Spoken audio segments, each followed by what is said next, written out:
Welcome to Kenton's videos. Enjoy the video. You start by verifying essentials. Check iOS version and that your Apple ID is signed in. Once done, test network differences, try Wi-Fi and cellular, then toggle airplane mode for 10 seconds to clear transient network states. Now perform a soft restart to flush background processes. Hold the appropriate buttons or swipe to power off, wait 10 seconds, and reboot. This removes common software hiccups, so the next steps operate on a clean device state. Next, tackle deeper causes by resetting network settings. This removes bad IP, DNS, and VPN entries that block the iTunes Store. Then sign out of your Apple ID under Settings, right arrow Media and Purchases, and sign back in to refresh authentication tokens. Make sure date and time are set automatically, because certificate checks fail when clocks are wrong.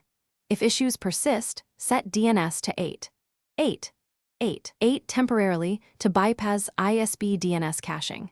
These finish by installing any pending iOS updates. Updates often include fixes for store connectivity. If updating doesn't work, back up your device to iCloud or Finder and perform a restore to eliminate persistent software corruption.